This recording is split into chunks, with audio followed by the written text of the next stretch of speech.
ओम शांति।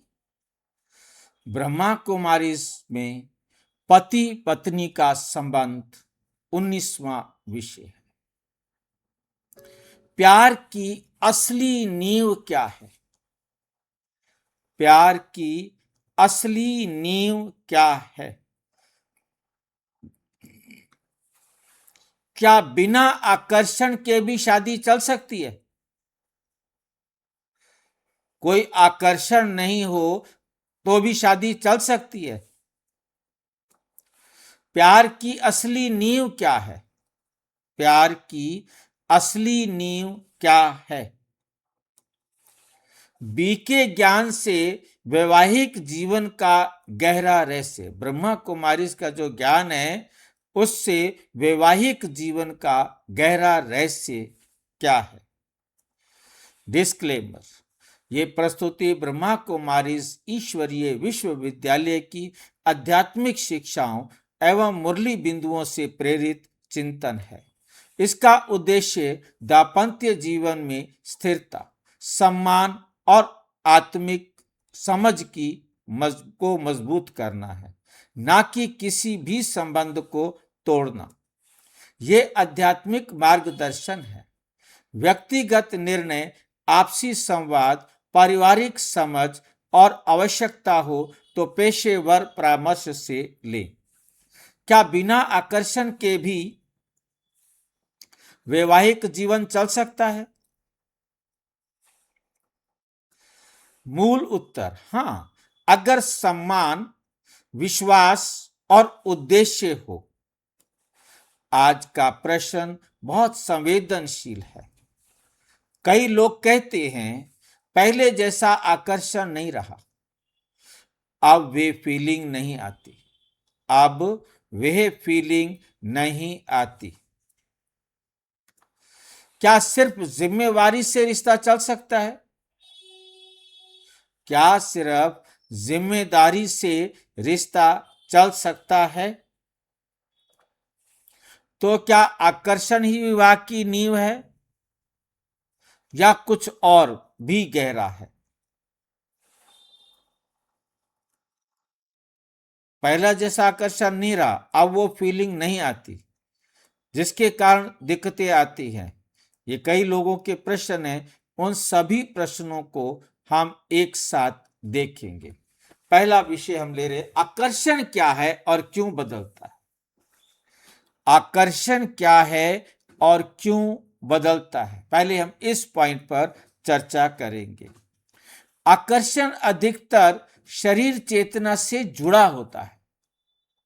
शरीर चेतना से जुड़ा होता है। रूप का, व्यक्तित्व का, नया अनुभव, नवीनता ये दिखाई देता है, जिसके कारण वो आकर्षण होता है। लेकिन समय के साथ नवीनता कम तो हो ही जाती है। ये चारों चीजें स्वाभाविक रूप से कम होनी है। रूप में भी कमी आनी है, व्यक्तित्व में भी कमी आनी है। नया नया जो अनुभव होता था, नवीनता तो थी, वो नेचुरल पुरानी तो होती जाएगी ना। मुरली 18 जनवरी 1973। देह अभिमान से मोह पैदा होता है। देह अभिमान से मोह पैदा होता है। यदि रिश्ता केवल आकर्षण पर आधारित है तो वो समय के साथ कमजोर लगेगा। उदाहरण, शादी के पहले रोज बात करना रोमांच था, अब रोज साथ रहना सामान्य हो गया। आकर्षण कम नहीं हुआ, उसकी नवीनता कम हुई। क्या आकर्षण ही प्रेम है? क्या आकर्षण ही प्रेम है? नहीं, आकर्षण प्रेम का आरंभ हो सकता है, लेकिन स्थायी प्रेम नहीं। मुरली 24 अप्रैल 1967। आत्मा को आत्मा से जोड़ो। आत्मा को आत्मा से जोड़ो। यदि मैं साथी को शरीर मानकर प्रेम करता हूं तो वो समय से प्रभावित होगा, चाहे वो स्त्री हो चाहे वो पुरुष हो। यदि मैं आत्मा मानकर प्रेम करता हूं तो वो स्थायी होगा। सम्मान रिश्ते की पहली नींव है। एक दूसरे का सम्मान करना ये रिश्ते की पहली नींव है। यदि आकर्षण कम भी हो जाए लेकिन सम्मान हो तो रिश्ता स्थिर रहेगा। सम्मान का अर्थ है उसकी भावनाओं की कदर करना, उसकी क्या भावनाएं हैं उन भावनाओं में सहयोगी बनना। किस प्रकार की भावनाएं हो सकती हैं? दोनों के परिवारों के प्रति, पत्नी का पति के परिवार के प्रति, पति का पत्नी के परिवार के प्रति सम्मान की भावना होना, ये भी उनके आपसी संबंध को बहुत अच्छा बनाता है।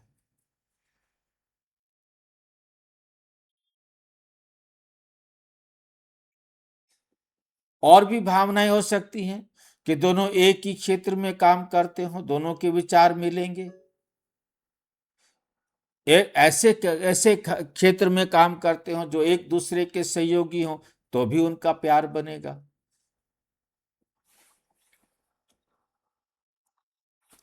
उसके प्रयास की सराहना करें। उसने कुछ भी किया है, उसने जो भी प्रयास किया है उसको सराहो तो उसको खुशी होगी। उसके निर्णय का आदर करो। उसने कोई निर्णय किया है, लिया है, उसका भी सम्मान करो। अब निर्णय गलत नहीं होना चाहिए। गलत होगा तो सम्मान भी नहीं मिलेगा और वहां फिर क्या होगा? झगड़ा होगा ही होगा। मुरली 10 मई 1970। एक दूसरे को मान दो। जहां मान है वहां अपमान नहीं, जहां अपमान नहीं वहां दूरी नहीं। जहां मान है वहां अपमान नहीं हो सकता और जहां अपमान नहीं है तो वहां दूरी भी नहीं। विश्वास दूसरी मजबूत नींव है। विश्वास जो है वो एक दूसरी मजबूत नींव है। एक दूसरे पर विश्वास हो। शंका जरा भी खड़ी हुई, डाउट जरा सा भी आया, सब कुछ ठीक होते हुए सब कुछ खराब हो जाएगा। यदि आकर्षण कम है लेकिन विश्वास है तो रिश्ता सुरक्षित रहेगा। विश्वास का अर्थ है पारदर्शिता।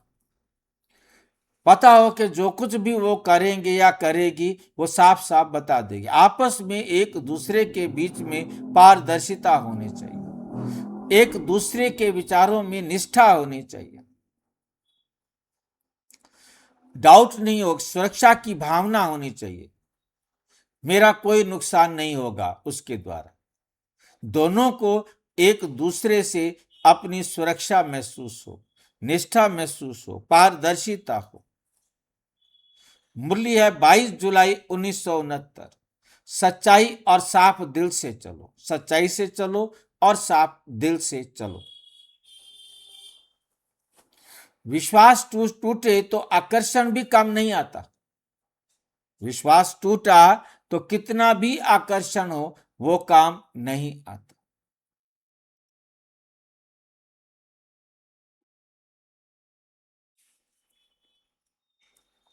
लेकिन विश्वास हो तो आकर्षण की कमी भी संभल जाती है। विश्वास हो तो आकर्षण की कमी भी संभल जाती है। 5 उद्देश्य तीसरी और गहरी नींव। उद्देश्य जो है तीसरी और गहरी नींव है। यदि पति पत्नी का जीवन उद्देश्य एक हो दोनों का उद्देश्य एक हो तो रिश्ता गहरा हो जाता है, फिर चाहे और कुछ भी ना हो, उद्देश्य एक होना बहुत जरूरी है। बच्चों का उज्जवल भविष्य ये उद्देश्य हो, समाज सेवा का उद्देश्य हो, आध्यात्मिक प्रगति करने का उद्देश्य हो, परिवार की शांति, ऐसे ऐसे अच्छे अच्छे उद्देश्य दोनों के एक हों तो फिर अच्छा काम बन जाता है। जीवन को सेवा का साधन बनाओ। ये जीवन हमारा मिला है श्रेष्ठ भाग्य लिखने के लिए, हम सेवा को साधन बनाए। जब दो आत्माएं एक उद्देश्य से जुड़ती हैं तो उनका रिश्ता केवल भावनात्मक नहीं, आध्यात्मिक बन जाता है, आध्यात्मिक बन जाता है।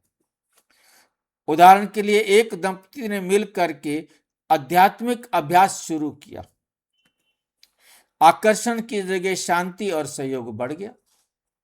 दोनों ही ब्रह्मा कुमारी ईश्वरीय विश्वविद्यालय में आ गए, दोनों के विचार मिल गए, झगड़ा खत्म। उन्होंने पाया अब हमारा रिश्ता पहले से गहरा है। क्या बिना आकर्षण के रिश्ता खुश रह सकता है? रह सकता है, हाँ, यदि रिश्ता केवल भावनात्मक रोमांच पर नहीं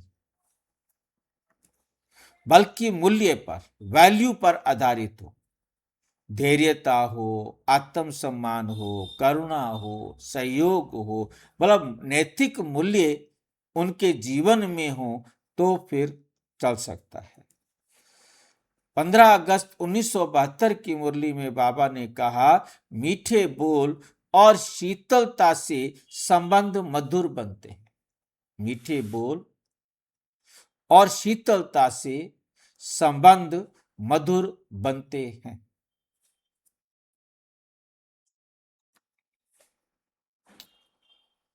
नंबर 7, आकर्षण को कैसे संतुलित रखें भाई? आकर्षण गलत नहीं है, लेकिन उसे आधार मत बनाइए। आधार बनाइए सम्मान, विश्वास और उद्देश्य को। आकर्षण तब बोनस बन जाता है। आध्यात्मिक दृष्टि प्रेम का उच्चतम स्तर। जब आत्मा परमात्मा से प्रेम लेती है तो वे साथी पर निर्भर नहीं रहती। मार्च 2 मुरली है 1971 की, परमात्मा से प्रेम लो फिर बांटो, बस। सारे अपने हैं, कोई गैर ही नहीं है।